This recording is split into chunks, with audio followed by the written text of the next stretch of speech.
Right, I think we can start. Others will join us along the way. Would you be switching on your camera and coach? Yeah, just a second. Let me just quickly do that.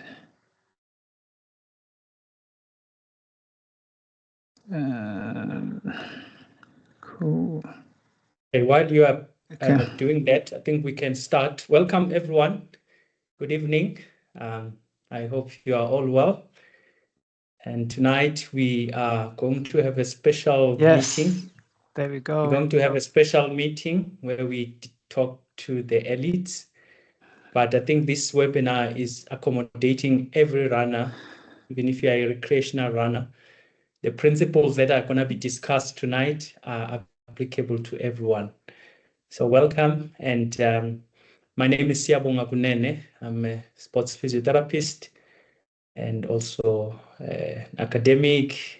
I coach as well, and I do a lot of running and cycling. So I hope I will benefit as well in this discussion. So our webinar tonight, the topic is looking into elites, precision, trying to see how we can equip the elites to do better. Coach, as I mentioned when we discussed that in our club, we have a few runners who are classified as elites, but they have the potential to do better. So we thought maybe let's have this session to equip them, and then let's have a discussion. I hope they will engage and ask their questions. To those who may not know Coach Wandisile, he is an elite runner and also an ACES front runner. He comes from, is it Eastern Cape, if I'm not mistaken? Correct. Coach? Yes. Yeah, he's done a lot. Those who are in there running, they will know him and his influence. So we are really happy to have a person like him. And he is an elite, meaning that he has performed very well. And why are you laughing, Coach? No. I think I know you like... aspire to be something, but we see as an elite because Coach Wandisile, his best time in marathon is 2:33, if I'm not mistaken, 2:33:06. That was in Buffalo City Marathon. Was it this year, Coach? It was in 2023. Oh, okay. Yeah. And then his best marathon time is 5:57, as you can see. The Comrades, That's Comrades Marathon. Yeah, international marathon time in Tokyo Marathon 2:35. So for me, that's high performance. And Wandisile has done many races. I won't mention all of them, and has performed very well. So he's fit to talk to us as elites, to equip us, because he does coaching as well. So welcome, please, and note your questions down. You can put them in the chat box or wait for the 10. We'll open the platform at the end to engage Coach. So what we're going to do is we will do it in an interview style. I'll ask some question, Coach will just freely answer without doing any formal presentation. Is that okay, Coach? That's perfect. I'm happy with that. Yeah. Do you want to just greet the runners and maybe say more about yourself in case I missed something? Yeah, no, definitely. Good evening, everyone. I'm assuming that is evening for everyone, but for those that are joining a certain evening, good day to you all. My name is Wandisile Nongodlwana. I enjoy running. I don't enjoy it, and that is very, and I'm saying that it's going to be clear during our conversation why I'm saying I enjoy it more than enjoying it. As you have said, Sia, I've done many marathons. I've done my first marathon was about 4:54, down to the one that you've just mentioned now, 2:33:06, down at the Chili's Buffalo City Marathon in 2023. I'm currently based in Johannesburg, but my hometown is in the Eastern Cape. Actually, I just came back from home this afternoon. And greeting to all the runners, whether you are an elite, a social runner, a walker, I think that this will be much more applicable to everyone, and I hope it's going to be of great benefit. The aim is not to gloat about the achievements, is more about equipping each other. And I believe that we can learn a lot through this engagement session. In as much as we're going to have a question, um, an interview style, but would like everyone to be involved, be participative, have those questions, let's engage. And yeah, I mean, I've done, I think one of the things that I would like to mention, excuse me, is the fact that in as much as I've done a 5:57 comrades in 2023, but my first comrades was 9:54. So I know exactly how to run from the back throughout, Bill Rowan, Silver down to Wally Hayward that I recently got in 2023. So yeah, as I mentioned, I hope that we're all going to have a great time together. Let's engage, and let's have fun.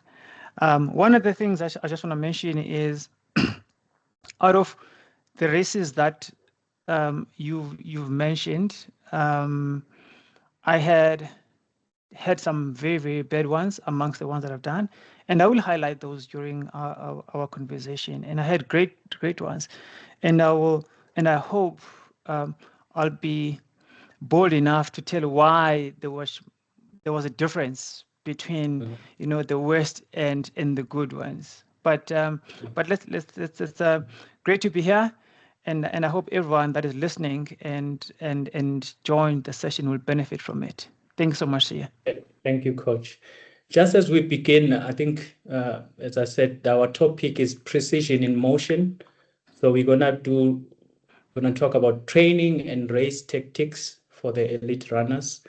So, Coach, can you just maybe tell me what comes to your mind if you hear precision in motion, and what does it mean to you in the context of training and racing? So I'll start by saying, number one, I think the fact that we are runners and we run and we move, that on its own speak to us around motion.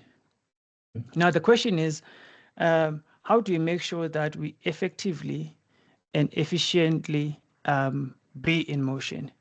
And that is through precision, and precision involves planning. And that planning includes forward planning.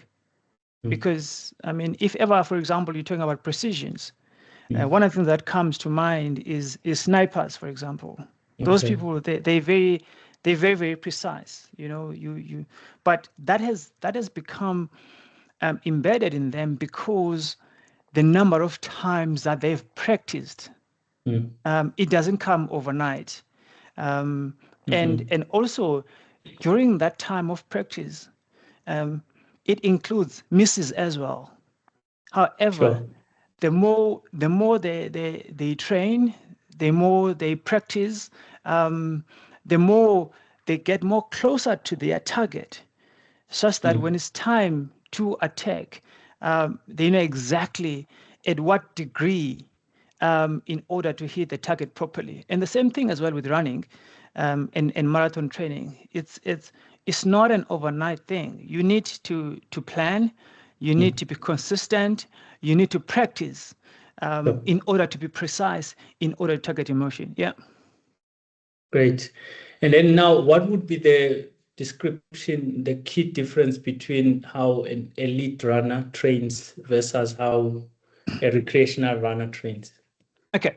So, as I mentioned, I've been, and I still do run quite a bit slower in spaces where one would say a recreational runner, right? And I still do run way in front, where we'll be classified as elites. The difference is that a lot of times anyone can run. Literally, anyone can run. We wake up in the morning, you go for a run. Lunchtime, whenever. So you can always run, right? The difference between running a faster time, allow me to say faster times now, instead of saying an elite, and I'm going to tell you why I'm saying that. It is because, one, when you are running for a specific target, you need, one, to plan ahead, right? And planning ahead means, for example, right now, a normal training block would be between 12 to 16 weeks before your target race, right? Now, here's the thing. During those few blocks, those training blocks, you must be specific in terms of what this block is about, because all of that is a building block. Now, sometimes, and I'm saying sometimes, us as recreational runners, as long as we can run 6-meter K, 7-meter K, we're okay and we're comfortable with that, right? The problem is sometimes is that as recreational runners, we get inspired by some of our colleagues within in our circles that are running a little bit faster, right? And therefore we aspire and we train towards that. But the problem is we rush into that, right? Or we train, for example, I mean, I've seen some of us were a bit slower, so 21, then I ran 21, was okay. And then boom, running 42, because a friend of mine says, no, let's go for a 42K run, and whereas more often than not, the people that want to run and improve their times faster, as I mentioned, they would target a specific race. They know that way ahead. And therefore, everything that they're doing is a building block towards that particular race. I'm going to make an example. I think we all know, the likes of Eliud and them. You'll hear them saying, you know what, I ran my marathon, I hit my target, and I was training. The next marathon is probably going to be in 3 months' time. Recently, Sifan Hassan, she raced Sydney Marathon. She went and raced Tokyo Marathon. I posted it on my Instagram, and she was saying, it's such a stupid thing that I did. I will never do that. I ran Sydney and then I ran New York. And between me and you, running a marathon back to back, I even made a joke on my Instagram. I said, if ever Sifan Hassan was in South Africa, she doesn't know us. Tina, we ran a marathon on Saturday, Capsule Warp. We come back on Sunday. We do a recovery run, a Soto Marathon. We ran a 56. We ran a 56 in Cape Town Marathon on Saturday. On Sunday, we ran a 21. But then all of that. If, for example, we were to take an example of both Eliud and Sifan, they raced Sydney and then they raced. You think the time between the 31st of August to now in November should be about 3 months. But the amount of effort that they put in order to perform at that standard is actually almost the same amount of effort required for them to recover. And that is one part that we're not, I think sometimes when we are recreational runners, we don't put as much. And remember, the recoveries are also spent according to what you're able to run at. If, for example, you run a 6-meter K, you will have to recover at a 6-meter K. It does not mean that you have a shorter period of time. In fact, more often than not, the faster people, they kind of recover quicker because their muscles, they kind of adapt to that high intensive training. Sure. Yeah. Yeah. No, thank you. You talked about training cycles. Maybe can you take us through those training cycles for an elite runner Yeah. preparing for a major race? Okay, so basically, when you look at the training cycles, or basically training phases, you have what is called base building, and that is where you develop sustainable habits that you want to maintain and build upon. For example, if you want to start at 5 a.m. in the morning to 6, you do that. That's going to be your building phase. That is not related to a speed.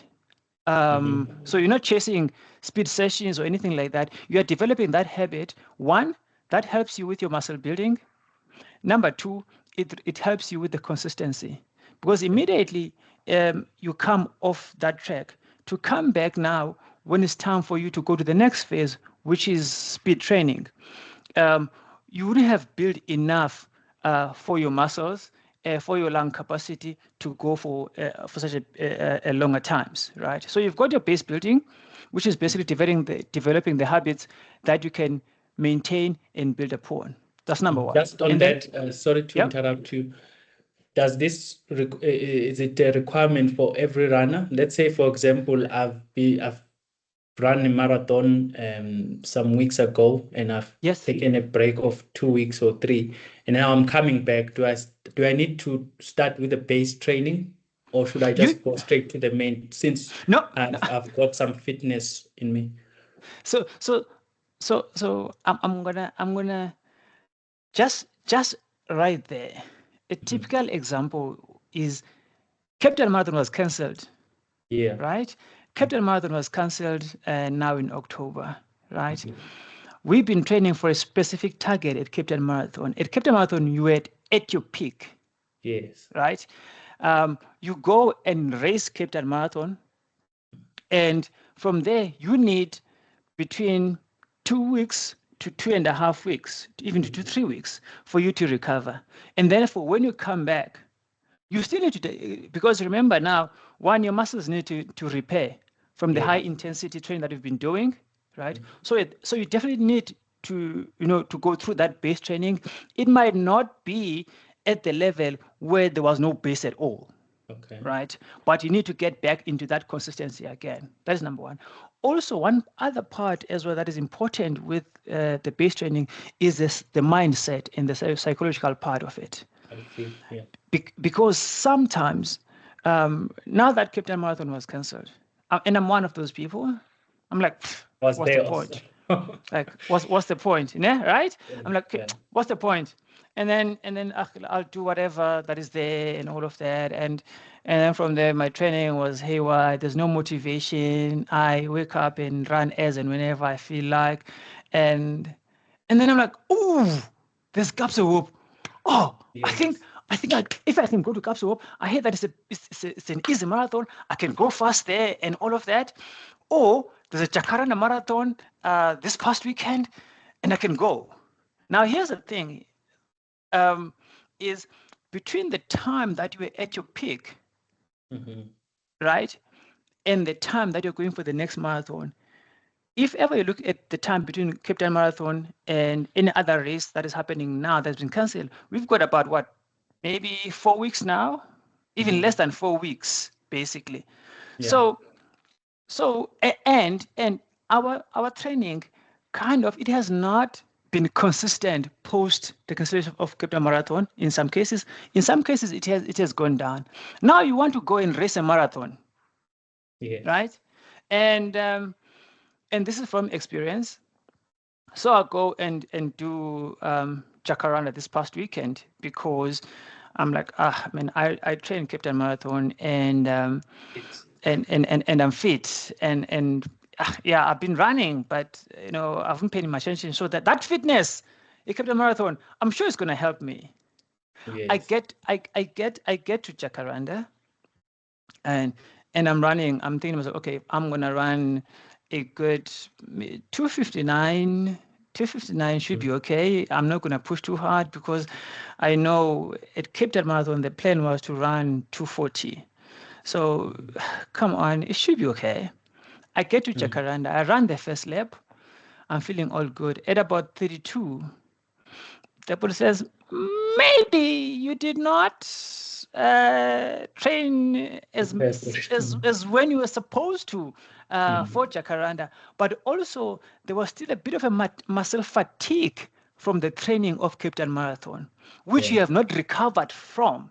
Because remember, in as much as you're tapering during the week, so you tapered at the Cape Town Marathon week, right? And then from there, your trend became kind of consistent, or even went down a bit. Even if it did pick up, but it might not have picked up for another marathon in 2 weeks' time. So the principle is still the same. That you go and do a marathon. If you miss a date, reset.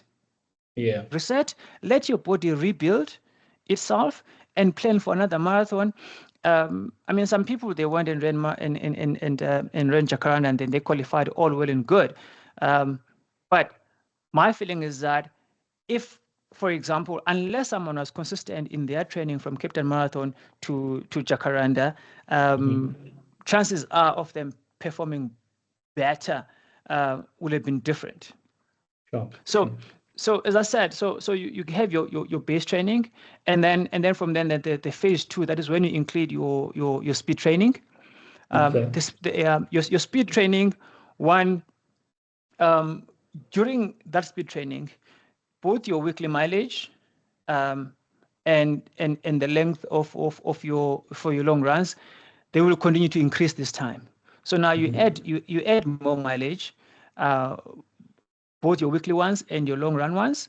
However, you focus more on the faster workouts. For example, you can say, I'm going to run 10 seconds faster than what I normally do during my base training. So if I'm running, let's say 7-meter K, then I'm going to run, let's say 10 seconds faster, I'm going to run 650. Because one of the most important things is the small incremental gains. You know, we don't jump too much. So you need to make those small incremental gains. And then from there, once you move on from that, which is that can take you for basically another month of consistently increasing those. And I mean, just by the rule of thumb, when you increase your long runs, anything between 10 and 30%, let's say on week 1, you can have about 33 kilometers, for example. And then on another week, you increase that to 36, and another week, you increase it to 39, and you try and keep that increasing that. The same thing as well with the speed sessions. Between 10 and 30%? And correct, increasing. Yeah, exactly, your weekly mileage. So you must not shock your body. And another thing, and that's actually one of the another differences as well, sometimes is with us as runners, sometimes you run from 26, the next week you run a 32. The other week you go run a 40. You run a 40 on Saturday, you run a 40 on Sunday. You need time to have the muscles to recover between long runs. So those are kind of like the training phases, and then from there, then you go on the next one.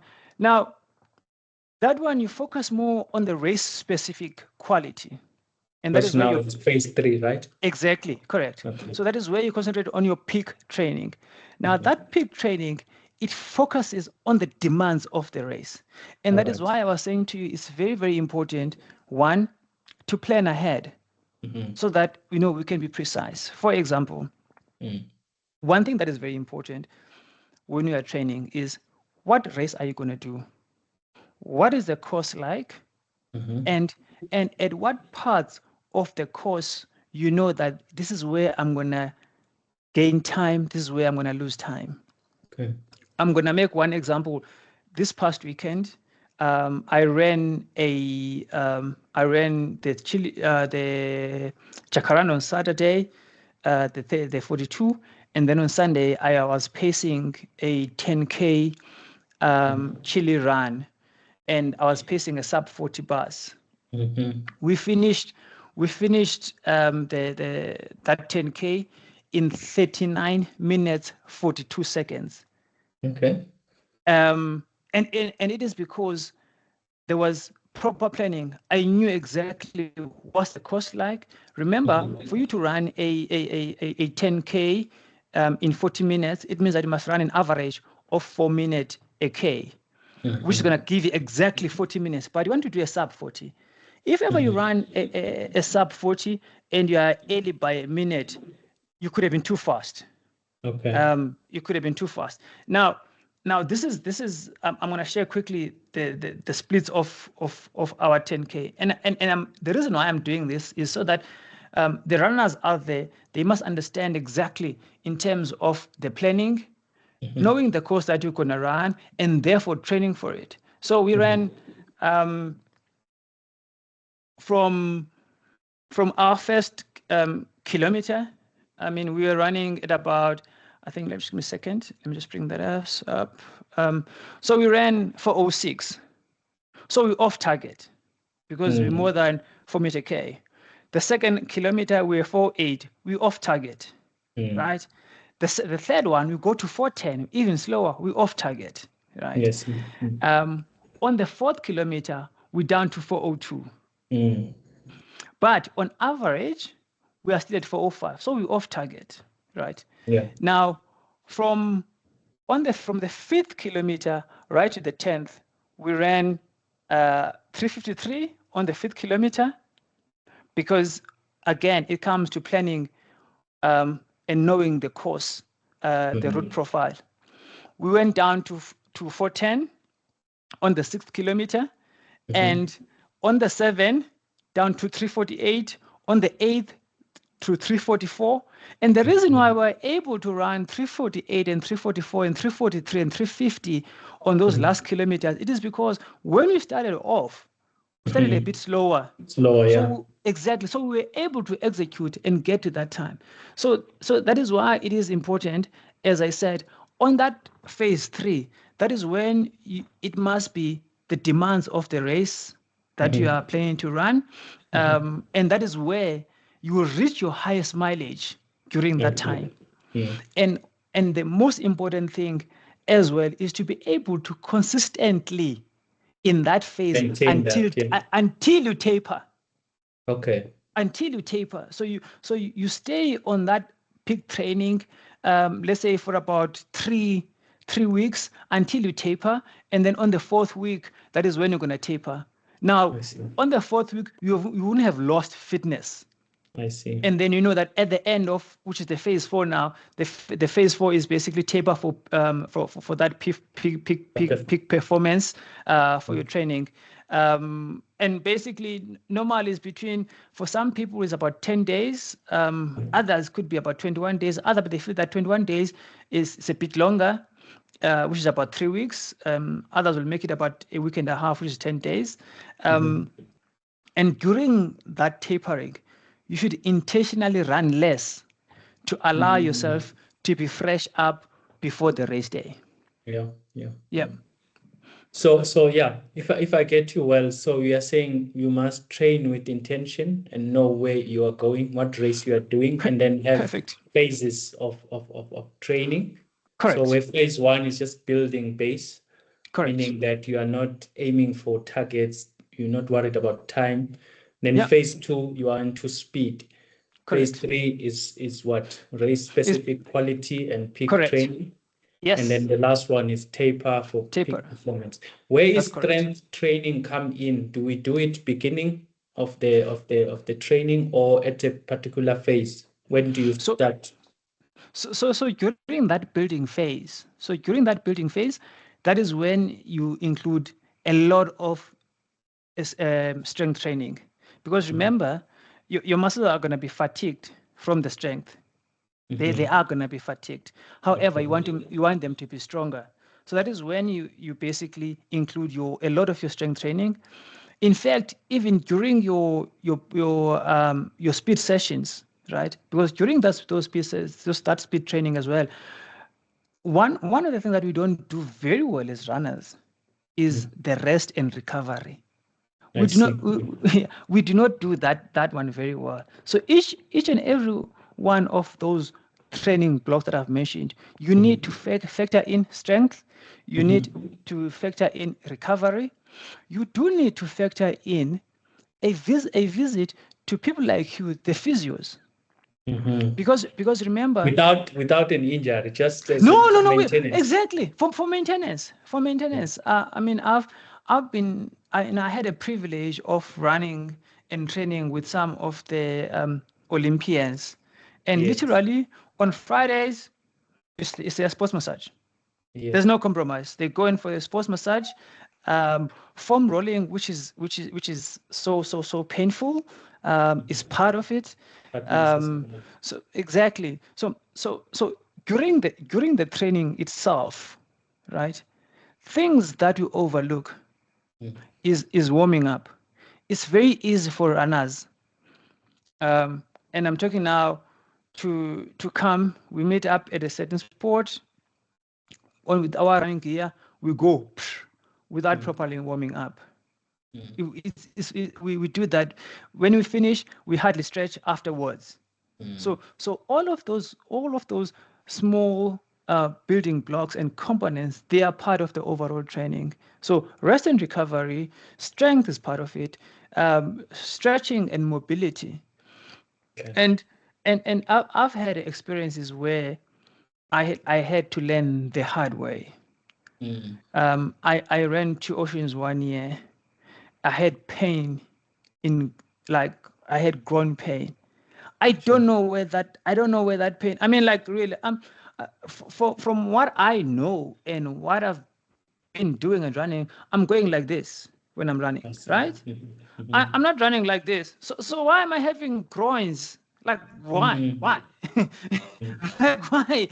It's not supposed to. I mean, I'm going like this. So my legs are supposed to be going, parallel to each other and going forward, right? So now why am I going to have pain in my groins? And that's when you realize things like the adductor and the abductor muscles, they need to come into effect when you're doing your strength training. The quads, the lunges, one of the most important muscle groups that we ignore, our glute muscles as well. And you would know more about this, and I'm not well knowledgeable in that. The importance of having strong glutes, the core, in order to maintain the stability.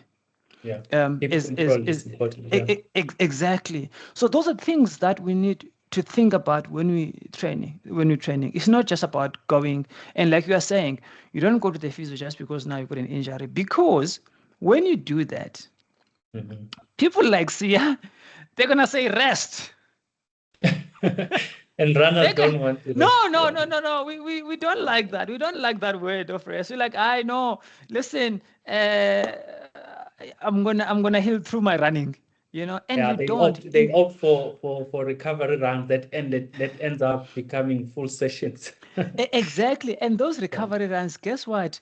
They make the recovery process to be longer, right? Oh, yes. And we get more frustrated because you keep on saying, I went and saw Sia, and he said I must do this. I've been doing it. If ever you've been doing it. Because sometimes the physios, they tell us, okay, you must do this. You must make sure that you do planks. You must do this, and those boring exercises give us rubber bands that we need, and you're like, no, man, okay, let me just go for a run. Let me just go for a run, and unfortunately, by so doing, we are prolonging the recovery process of your injury. So yes, so part of the physio and the sports massage should be part of your training as well, and not just when you have injuries. So you spoke about the importance of recovery. You mentioned massage, your foam rolling, and rest. Rest meaning that no activity, and I believe sleep. Sleep is very important. Sleep. It's very, very important. I think a lot of us, whether you are an elite fast runner or a slow runner, we have heard how much sleep is emphasized on all the webinars and talks towards comrades. Unfortunately, at that time, your body is not used to sleeping, call it 8 hours or 7 hours. It's not. One of the things that the elite runners do is they go in the morning, they go for a training session, they come back, eat, sleep, stretch, they wake up and do the afternoon session. That's their life. That's what they do. Yeah. Exactly. That's it. Sleep is not compromised. One of the most coaches that I respect so much, Hendrik Ramala, and I'm gonna mention his name because what he said to me still stuck with me to this day. I work full time, so running is not my main thing. I work full time, and he said to me, "You know what, Wandi? If you can just find a space and have a 30-minute nap, when you come for this afternoon session, you will see a difference." I've seen that they've worked. Yeah. They work very well. Yeah. So if you can have just a nap before your session, it's gonna make a big difference. And I've seen that, and I've witnessed that. The problem is that we always say that I don't have time, but sometimes you just need to step back, put that time in, so that your body can recover and be ready for your next workout. Yeah. All right. So now tell me, we've talked about the cycle of running, different phases.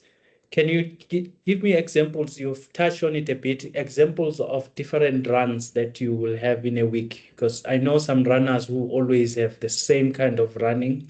Yeah. I mean, type of running. So how does the week look like for a runner, whether it's phase 1 or phase 2, in terms of varying different types of running?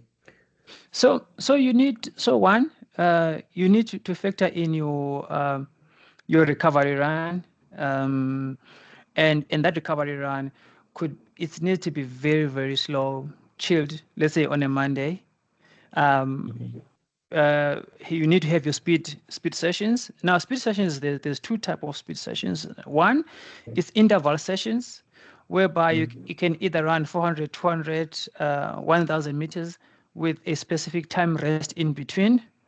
And that rest could be either a stationary rest or a walking rest or a jogging rest. So in those speed sessions, you basically, some of the people, they call it VO2 max training.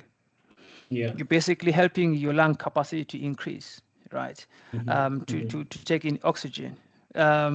Or you can have hill sprints, which basically short and fast. I normally do 35 seconds, 25 seconds, 35 seconds hill sprints up and then jog down, right? Okay. So basically, so that's that. And then there's the second one is basically tempo, which is basically you run a bit slower, you run fast, but you still continue running, but you basically slow down. You would do, let's say, 4-meter K, and then you slow down to 4:30. And then you pick it up again, and then you do that a couple of times. And others will do progression run, still on the speed session. Like, for example, what we did last weekend is to try and stay at about, let's say, 4:10 down to 3:45. And that helps you to finish stronger. You can also include that as part of your longer runs sometimes on a weekend, to have those tempo runs. You run at 20 kilometers, and then the last two make them longer, make them faster, so that you can teach your body to finish stronger. And then you have your hill session. The hill session, again, it depends on the training, on the race that you're preparing for. Yes. So you need to be very, very mindful on where you put in your hill sessions. I went and ran Berlin. In fact, the first one, when I ran Frankfurt, and that's when I had my lessons about hill training. I stay in the south of Johannesburg. Okay. There's hills each and every time I go out of my house. There's a hill somewhere. Wherever I start, I'm get to a hill. So I thought to myself, you know what? The hills are gonna make me stronger. Yes, they did make me stronger. Yes. But they did not make me faster. I see. And the Berlin is not hill, yeah.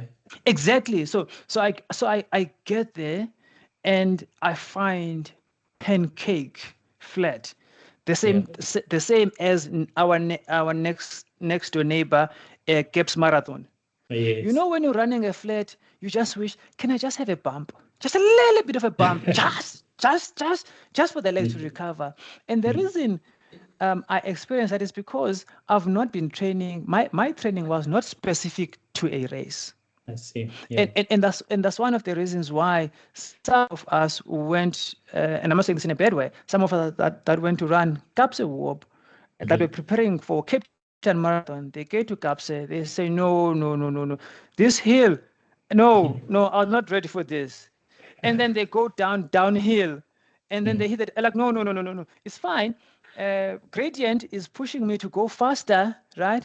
But my quads are not trained to go that fast, such that when I get to the flat, I can't even move. Sure. So it is important to have a race-specific training.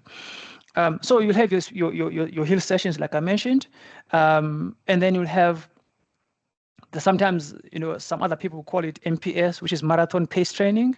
Yes. And that is basically incremental. You can run, let's say, a warm-up of, let's say, 2-3 Ks. You stay on the marathon pace for 30 minutes, and then you cool down. Sure. And that could be on a Thursday. I normally do those MPSs on a Thursday, and then rest on Friday. Weekend, have a long run. So that's basically a kind of structure. Generally, for basically a weekly training, and I mean, other people, depending on how they like to structure it. It can be any of those. Wednesdays, other people, they like it to put it as a long run. I normally say it's a midweek long run. That's where my Wednesday has been for the longest time. So it will be like a hill session or sprint session on a Tuesday or Thursday. Okay. So what would be non-negotiables in terms of the type of runs that you should not miss in the week? So here's the thing. So definitely your long runs, they need to be there. You make sure that you need your long run. The interval trainings, they're important. However, the interval training are also a building block to your time trial. Okay. So for example, you'll train for 3 weeks, you do speed sessions for 3 weeks, and then on the 4th week, you go for a time trial. Time trial, it can be either between 5 and 8 kilometers. And that is where you just go as hard as you can, because you're trying to implement what you've been doing your speed sessions, basically. So the non-negotiable is a time trial. With a time trial, you need to have it every third to your 4th week, post your speed sessions. And also, one thing that as well that need to, as I mentioned, the building up on your mileage and the speed sessions. So you can start from 200s. Okay. And do 400s and 800s, 1.2s and 1.6 and 2000s. So that is all a building up of your speed sessions. One other thing that is very important is, if let's say you are doing a quality session, which let's say 400 meters, and you are supposed to do a specific pace, and unfortunately you are not maintaining that specific pace, rather reduce the distance, but keep that pace. I see. What I'm saying is that if let's say you're having a 400 meters and you need to run that in 80 seconds, right? You rather do the 200, but keep that 80 seconds. I see. Right? Because the aim is to build the speed, not the distance. I get you. Yeah. So you should not be worried that, oh man, today, and that is one of the downside with speed sessions, is that speed sessions are likely to give the less mileage, but more quality and more quality. So you still need that quality. And that is where the improvements are coming from, over and above the sleeping and the resting and everything. But to improve your time, to be able to run faster, you must train faster, even though you must not do that all the time. Sure. Good. Tell me the value of nutrition in the training. Because I know some runners will only consider nutrition when it's time for races. But Yes. can you talk of what's the strategy for nutrition during training period? So I was exactly like that. I always thought, okay, you know what? I'm gonna train on natural, my body and everything, even the post recovery. It's okay. And in my mind, I wanted to make sure that when I'm closer to the race day and I put on the nutrition, then it can be more effective because my body would not have been used to that, and therefore it's going to give me that spike during the race. Actually, it did the reverse. Yeah. Because one, it is not something that my body is used to. It does not know. So nutrition is part of practicing. Nutrition is part of fueling your body to perform at its peak. Sure.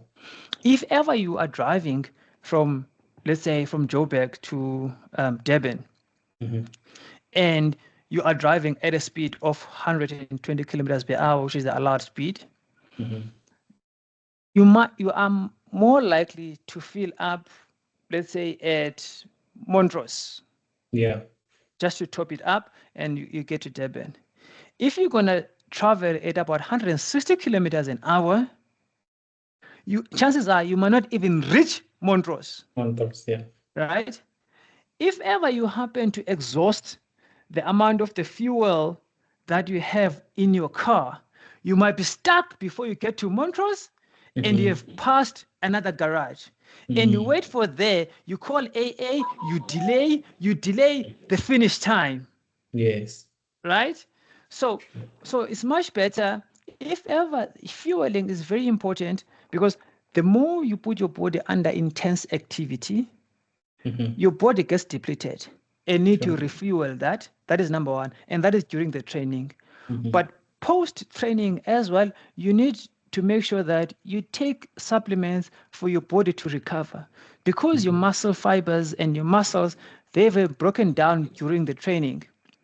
So you need those muscles to repair. And it is through things like proteins and the rest for you to be able for your muscle to recover and be ready for your next workout. Sure. Another example that I just wanted to mention, which is, and now I'm talking out like from the elite experiences, right? Is and in this case, Comrades Marathon. Now we know that Comrades is in June, right?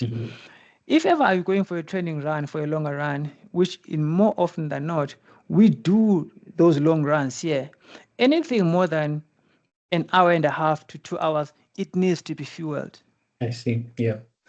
Because for the carbs, they get depleted within an hour, and for you to go for the next hour, you need to fuel prior the end of the current hour. I see. So you are not fueling because now you are depleted. You are fueling so that you don't get depleted. Exactly. So that is it's very important, and you can do that during training. And unfortunately, sometimes when you do fuel, you feel like when you finish your training run, you feel like maybe I did not need that, but because you've been fueling your body. In cases where you don't fuel your body, you feel hungry, and sometimes you overeat. Because you've gone too hungry during your training and you want to fill up your stomach and. So fueling and nutrition is very, very important during your training and during your race as well. Good. No, thank you so much for that advice. Now I want us to move into the race itself and find out what are the strategies that you can use as an elite to ensure that you achieve your goals. Maybe if you can take us through that. And I know there are different strategies, like your negative splits, your positive splits. What is the appropriate strategy, and how do you manage a race as an elite? Now, let me just say, I know one elite that is new in the game, and at Comrades, I was surprised to find him halfway walking. And I'm thinking, how can an elite walk at this stage? And I realized there are many things that you must consider when you run. Correct. And the plan must Correct. be sharp. Yeah. Yeah. Can you just take us through, give us some advice on race strategy? So number one, as I mentioned, you must know the course that you'll be running, the profile of the route, right? And that will help you to manage your pace. So one thing is pace management. We've always hear that, you know what, start slow and finish faster. Not everyone can do that, especially for marathons and ultra distances. It's very rare that people do negative split. They do that, but it's very rare. I think the closest that I could do for me, the positive split was when I ran 5:57 at Comrades. It was about 22, I think about 10 seconds, during Congress. I mean, that is how much time. But if ever you're looking into the race itself, one, your pace management. Okay. You must know exactly when you have to go faster and when you have to reduce the pace. That's number one. Number two, you must know when you are going to fuel. Right. And when you are going to fuel, as I mentioned earlier on, which is similar to the training, is that you're not fueling when you are hungry. You are fueling so that you do not get hungry, right? And also, in that time, you fuel at specific intervals. For example, if I'm running a marathon, for me, each and every 20 minutes, I make sure that I fuel. I take a gel or I take a water. Some people feel that, that in fact, in 20 minutes, some of the runners, they haven't even passed 5Ks. They are there at about 3.5. And at that time, they're feeling stronger. You pass the water point, the first water point, you're like, I know I'm okay. Like, water, like, no, I'm okay. And I there for always, a reason, eh? exactly. And then later on, that's when you fuel. And I always say, look at the major marathons and the elite runners. They hardly pass a water point. Pass a water point. When I was running Cape Town Marathon as an elite, the previous day, they sent out an email. They said, listen, you guys are going to have, I think it was about 10 water points that are dedicated to you as elite runners. Sure. Leave your bottles there. That was over and above the normal water points. Because the amount of fueling that is required to run a specific pace, it is very important. So fueling, that is one part during your as your race strategy. And the third one that I would say is that depending on the distance, it could be a reducing of a pace, or some people who are sort of a bit slower in terms of running, it could be a fast walk strategy. Because when you do that, you involve a different muscle group, and therefore you give your body a little bit of a rest. But you must not walk like you're going to buy bread at a spaza shop. or you're walking with the kids around and stuff. It must be with purpose, with intention. Exactly, with intention and purpose, right? And then from there you go. Some other people, they find it's very hard for them to start running after they have walked, and therefore they might have to reduce the pace. But even when they're reducing the pace, you reduce for 10 seconds. I've told people when in all of my silvers, I've got 11 silvers at Comrades. In all of my silvers, I've ran proper 15Ks. Each and every 15Ks, flat or not, I'll walk for 10 seconds. I'll walk for 10 seconds. And I was very, very intentional about it, because each and every 15Ks, I knew that I'm likely to be there around about 105. 105 if I'm a bit, within the pace that I want, or maybe I might be around about 110. And if I've got 10 seconds of 8-9 kilometers, which is about 8 times basically, or even less. It's about 80 1 hour. 1 minute 20 seconds. 1 minute 20 seconds of rest during that time is not a lot. However, the benefit of that, the benefit of that far outweighs me panicking about the fact that I walked. Sure, yeah. So you don't walk because you are tired. You walk because it's part of the plan, eh? Exactly, it's part of the plan, and that needs to come in during your training as well. Yeah. Because if you haven't done that during your training, I mean, there's a friend of mine that I normally run with George. When we're doing our long runs, we try as much as we can not to stop, but rather reduce the pace. Oh, I see. Okay. And unfortunately, a lot of us, when we do that, when we do these long runs, and I'm not saying this in a bad way, some of us, we do a long run, we run every 5Ks, we get with the supporting car, we stop there, we take photos, we pause our watch because we don't want, we still want that average pace. So we pause the watch at about 5 minutes a K. We start the watch, it continues at 5 minutes a K, forgetting that I've stopped about 2 minutes at that water point. Sure. So if ever you're looking at your moving time, you might find that you're running about 5 minutes a K. But if you look at the elapsed time, you might find that you've been running, it says 7 minutes a K. And if you look at the difference now, over, let's say, 90 kilometers or even over 42 kilometers, how much time would you have lost over that 2 minutes basically resting? Sure. Yeah. Okay. Now, thanks for that. I know there's more you could tell us about race strategy, but what you've said now, I think it's useful. Tell me now the issue about mindset and what, because it seems that what I've read, there's an article I read that when we think we are tired, it's actually we are not yet tired. It's just the mind that is tired. Correct. So what are the mental strategies that you usually use in training, in preparing for a race, and also during race time? I'm glad you asked that. I'm glad you asked that because one of the things is that each and every race, whether 10, 20, 5, it hurts. It does. It does. And whether you're at the back or you're at the front, it hurts. And at some point that will come, right? It is important to have a reason of why you're doing this. Sure.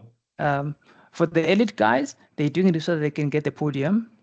For them, that it's not the issue about the time, it's about the podium, right? And for the rest of us is that I want to have a good time. However, even when you're chasing the times, sometimes you might feel that the time slips, and that is why it's so important to have, those pockets of motivation that you need to push yourself. Why are you doing this? That's number one. Number two is self-talk. It's a pity my shoes are not here, but I was going to show you my shoes. So in my shoes, on my shoes, I've got plates. On the left-hand side, on the right-hand side, I've got a scripture that says, "His grace is sufficient for me." I see. On the left one, I've got another plate that says, "In my weakness, He gives me power." I see. Because my left side is a bit weak. I know. Okay. Yes, I know. So I know exactly when I'm experiencing that. I'm like, right now, Lord, I need your strength. I need your power. When I'm floating, I'm like, yes, His grace is sufficient. It's all good. but the combination of that is what propels me to go forward. And that's the reason why. I mean, other people, for example, they would do counting when they're running. They would do 3 poles strategy, for example, and that's what keep going. Others, when I'm in pain, I smile. I smile because I feel much more relaxed, and my body comes, I become more like, okay, fine. Maybe it's not as bad as I feel. Like you are saying, when you're saying I'm tired, actually, you're not tired yet. Mm-hmm. So those kind of self talk during running, they're very, very important. And Sure. and another thing that I'd like to share is to have a race in small increment, is in small milestone. I see. Go for a 5 kilometer and tick Mm-hmm. and All say, right. Wandi, well done.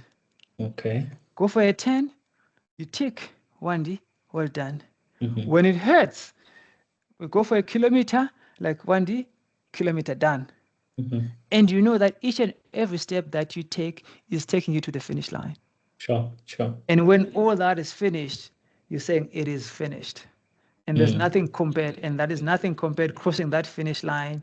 And that is when you realize that it is not about any other person that is running alongside with you or you've been training with but yourself. That is very important. Sure. A Sure. lot of times Yeah. No. we train, people tell us goals because they see Mm-hmm. our training, and sometimes, and that is where the psychological part of running comes in, is that Mm-hmm. sometimes because of the amount of effort that we put in, and in some cases it is visible out there, we find ourselves in an unsaid and unspoken pressure to perform, but Mm-hmm. for the people, not for ourselves. Mm-hmm. And we need to come out of that and saying, look, listen, every other word that I'm hearing out there that says, you know what, Wandi, it's time for you to do a 230 now. I must take it as an inspiration and motivation more than a pressure. And I therefore, see. if I don't achieve that, but one thing for sure, I can pat myself on the back and saying, Wandi, Mm-hmm. it might not have happened today, but guess what?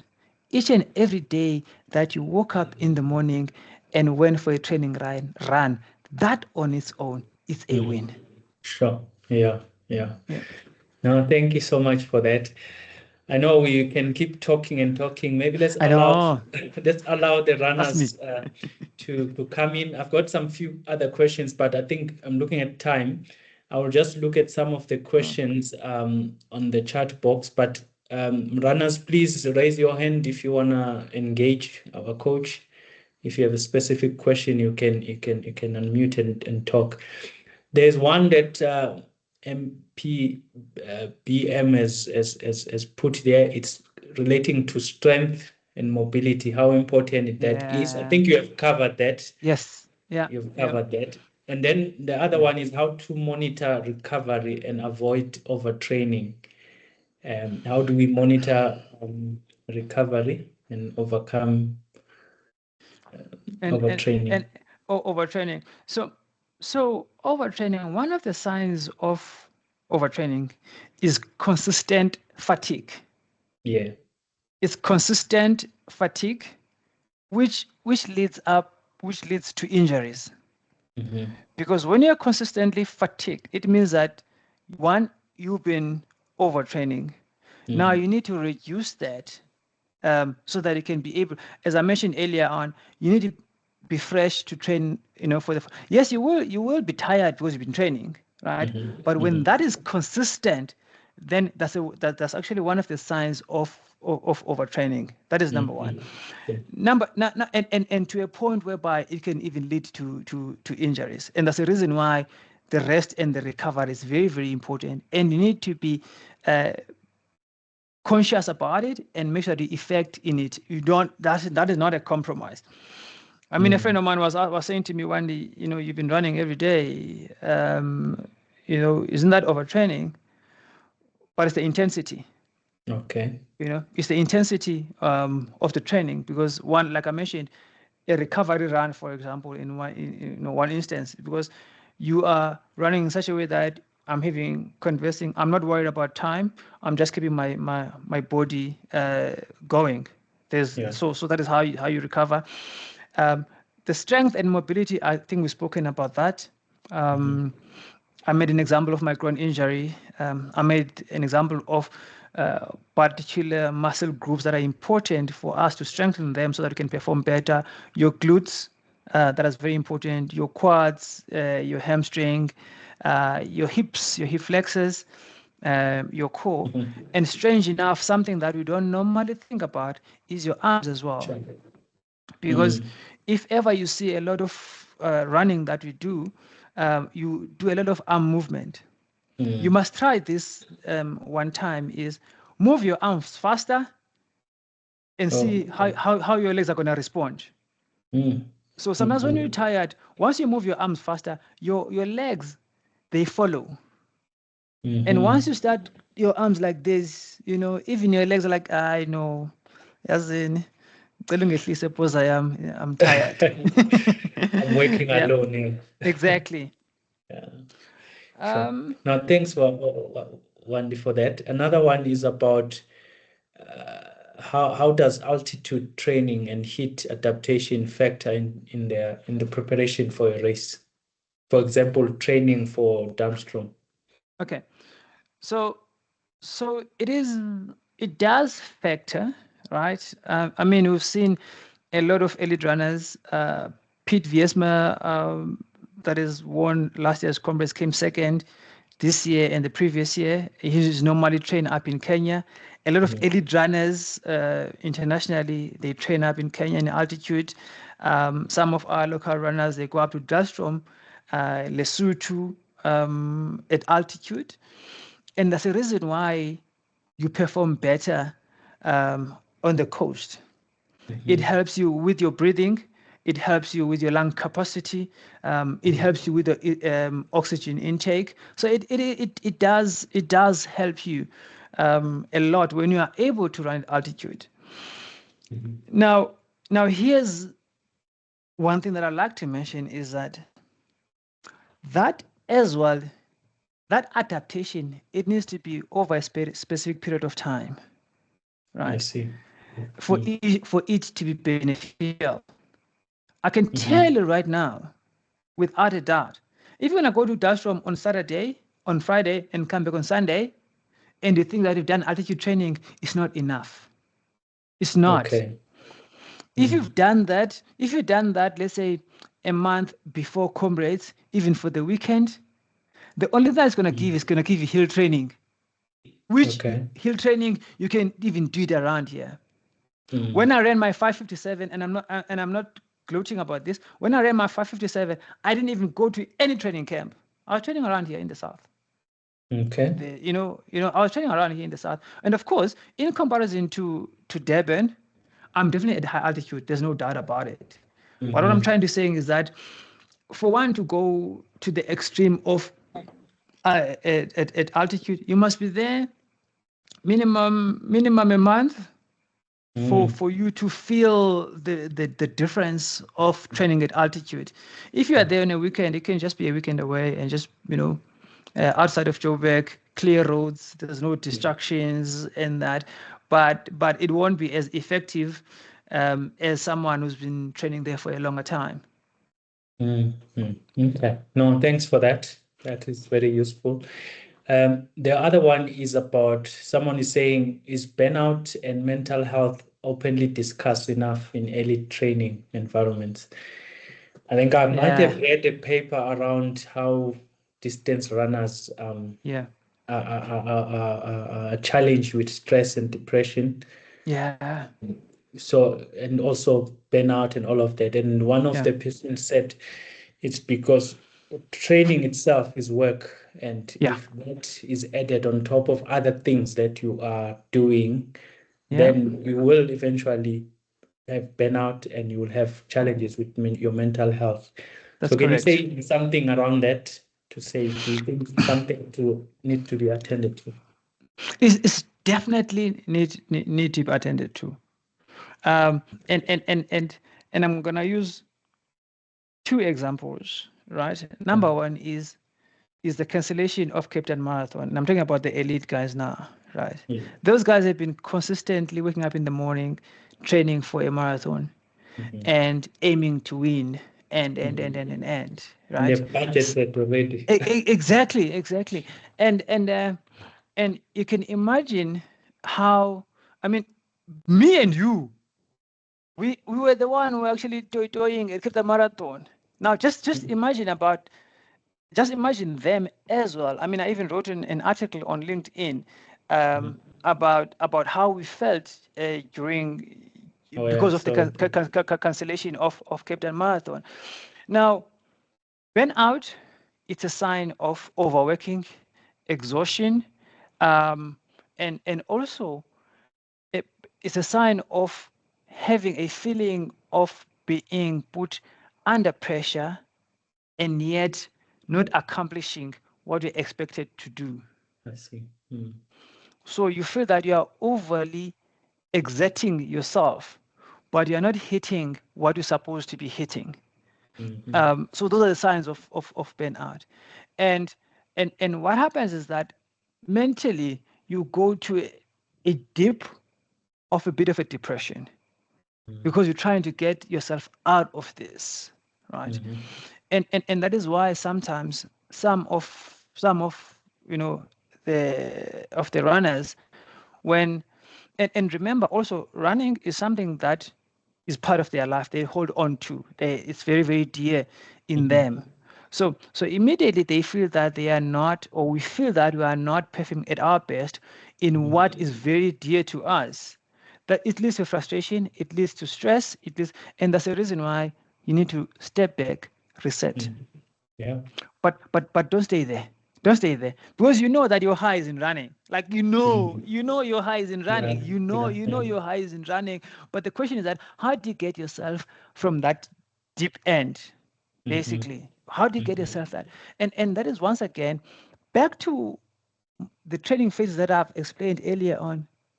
Allow yourself to start from the bottom and slowly build up. I see. And that is how you avoid being through the mental depression, stress, and burnout.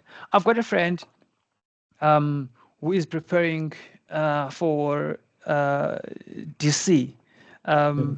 So it's basically they call it it's a cycling event that is happening now in the Western Cape, right? It's called Double Century. Yes. Right? They went in 94.7, cycled okay. Now, about a week and a half or 2 weeks before DC, which is happening next weekend, like, I'm tired. I can't get myself. Can this be over? Can this? In fact, at this very moment, I don't feel like I can do this. Sure. Right? But how do you deal with that psychologically? It is because that person is putting so much effort. But the good thing is you've been training for it. Yes. You've been training. So you must have the confidence that I've trained for it. Yes, the distance is longer, but I've trained for it. And something that I always say is a race day. What you're gonna get on race day is what the race is gonna give you, and it is by no means a determiner of you as a person. It doesn't. It does not define you. So, and that is very important because a lot of us, when we prepare for a race and we put all the effort in it, and we don't perform as we have been training and as we have planned, we see ourselves as failures. Sure. Like, you know what? I've failed. But it is not. It is because anything can happen on race day. And we need to have that in our minds. I've ran Boston Marathon. I promise you, I was at my best. I had run New York the previous year. I ran 2:37:27, and I heard that Boston is difficult, but not as difficult as New York. And therefore, if I've ran this time in New York, in Boston, I'm gonna smash it. In fact, when I ran New York, I won my age category, which is 49 to 50. I'm 40, at the time 45 to 49. in my age category overall. I was pushing 81 overall in New York. I was the first South African to cross the finish line. So I'm coming out of New York, like, I've got this. One is my name. I ran fast. In fact, I won an age category, not in Soto Marathon, not in Cape Town, but in New York. Out of 20 something thousand runners, I was pushing 81. I mean, like, Wandi, what's this cock? You know? I get to Boston. We're starting at Hopkinton, and we go down. I'm running, and I'm looking at my time. The estimated time is 2 hours, 29 minutes. And I'm feeling good. I am feeling good. In fact, at that time, I was running about 333, 329 pace, and I wasn't feeling anything. I ran my fastest 5Ks, 15, 21, 30 Ks on the day. At 32, 33, I felt dizzy. I was like, oh man, and there's those barricades along. I went on those barricades, grabbing there, took water, sachet, gels, and everything. I finished that race in 2 hours, 45 minutes. From the estimated finish time of 2:29 to 2:45, that is 15 minutes. I mean, in hindsight, I could have just run 4 minutes K, and I would have gone my 2:45, right?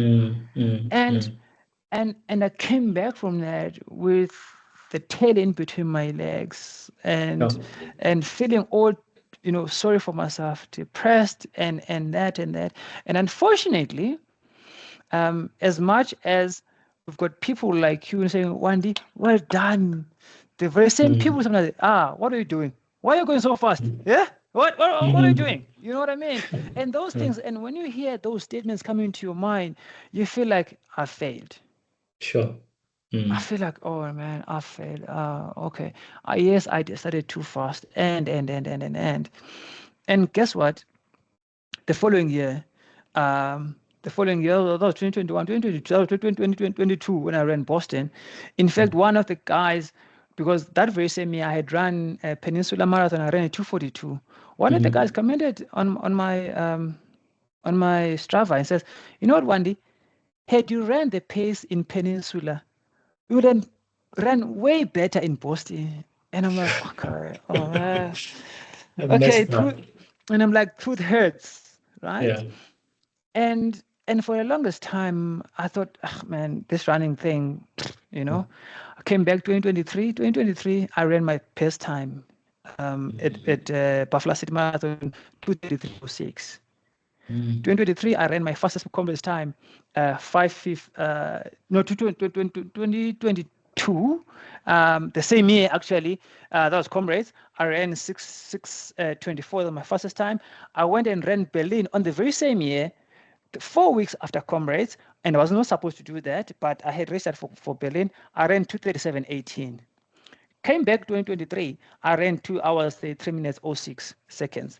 What I'm trying to say is that those times and those moments where you feel like your mental strength, you are close to depression, they come in everyone, but you must not stay there. You need to make sure that you stand up, dust yourself, pray, get back into it, and with time, and be patient with yourself. I mean, and I did mention earlier on, one of the things is that we don't do is to celebrate our achievements. We don't celebrate ourselves. And reward ourselves, Yeah, you don't thank yourself for waking up in the morning and showing up for a workout. That this morning, I was done at home in East London. I joined, some of my friends down there. We're doing hill repeats, and I promise you, I really didn't feel like waking up in the morning. I started about 4:45. I'm like, I could sleep, But guess what? I showed up. We ran. We finished. We felt good. And I tell you, after finishing that workout, I'm like, you know what, Wandi, you did it. Well done. And the very same thing that needs to be applied when you're doing a race.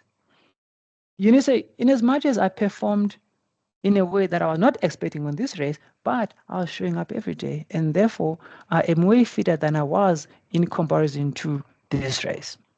Sure. Yeah. No, thank you so much for that. It's really motivating to hear from the people you always see smiling and that they also go through these things. Yeah. Yeah. No, we No. do. And one thing that I can tell you is, I mean, like you were saying, that at some point you were running and you saw an elite runner walking. Wabona no, yazi ntoni, there's color, you know, and trust me, Yeah. no, they do. And when you for one to come out of that, whether you are way ahead or not, when you come out of that, you need to have that self-talk and saying, you know what, listen, you did what you can on the day, and we're gonna move forward from here. Sure. Yeah. Yeah. Good. Thank you so much. Runners, is there somebody who want to unmute and engage our coach as we come to a close? We're going to end soon. I don't see any hand, and I believe people have appreciated this discussion. Maybe show your reactions if you enjoyed it. But yeah, I think from my side, I really appreciate everyone that joined. We know it's some of the people. It's family time. You know, others, they normally have time to spend with their loved ones, studying, working, and all of that. But they put time aside to join us, and we don't take that lightly. We really appreciate.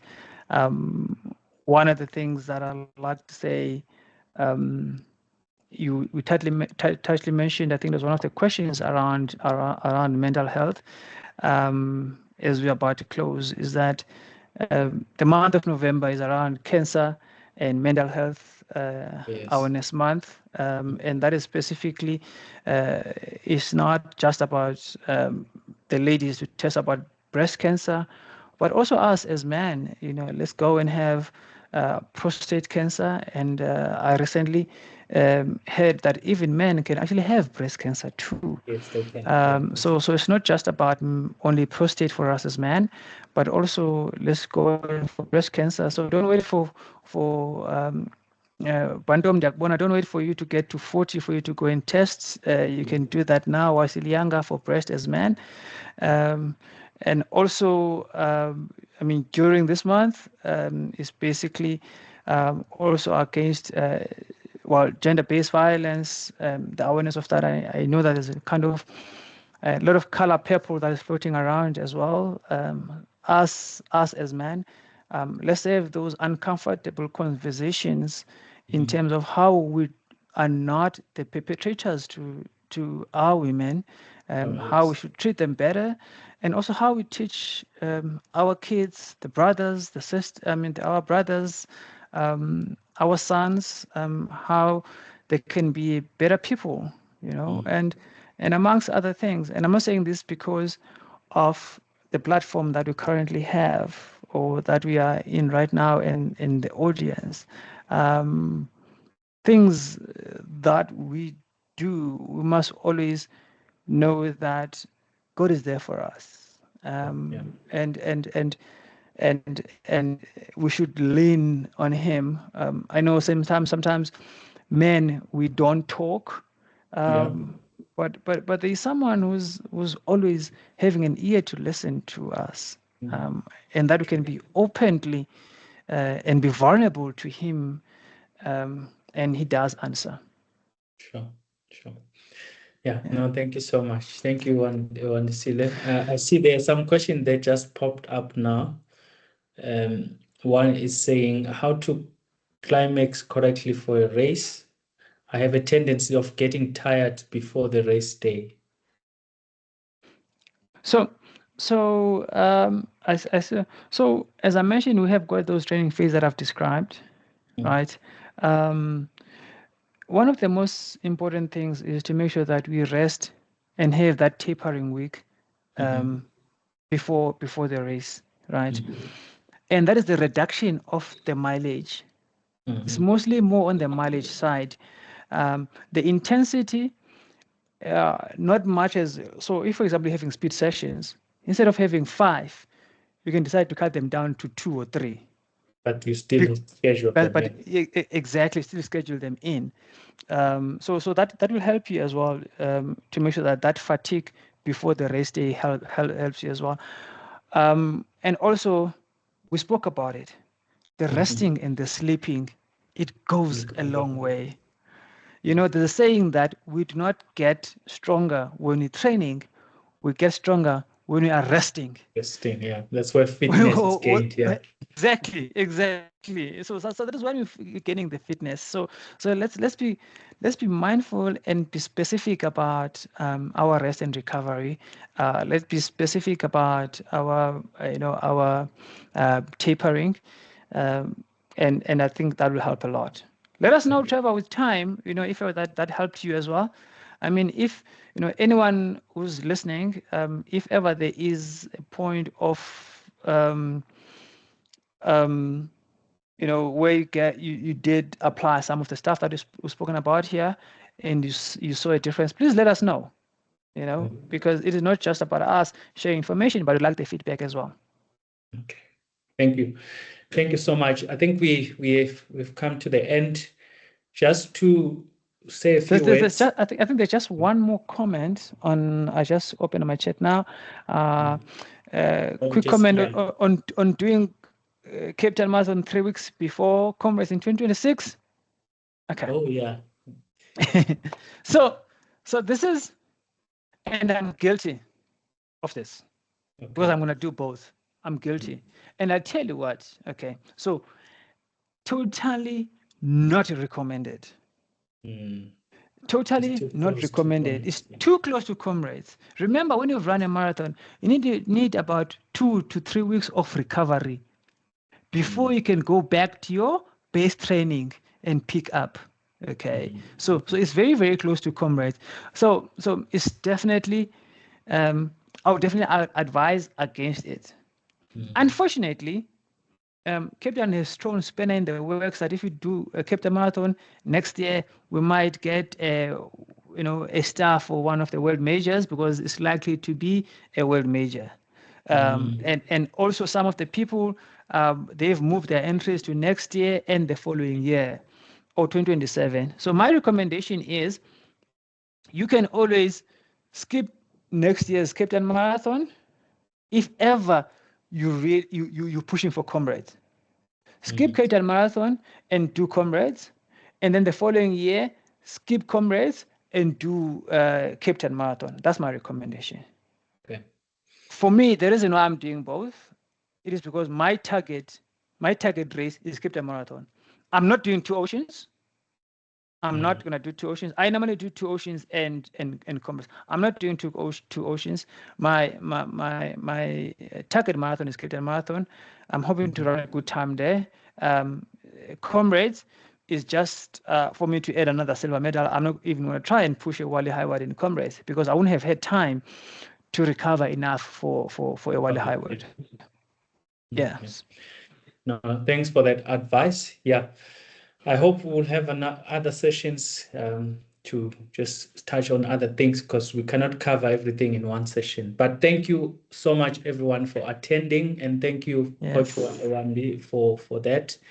And we really appreciate. I've put my number there for those who are here who want a link to this session, and maybe ask more questions. If you want to connect with Coach Wandisile, you mind if I share your number if people engage? No. I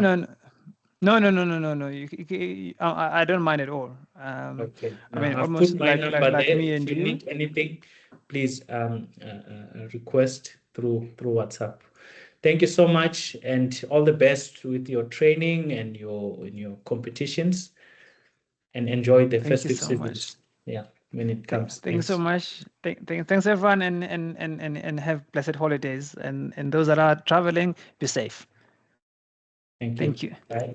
Thanks everyone.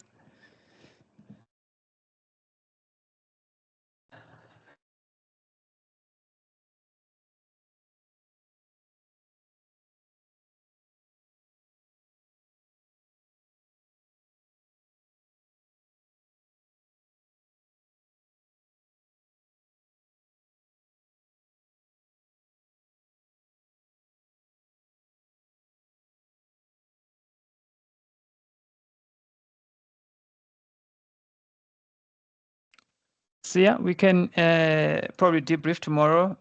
Yeah, but thanks again.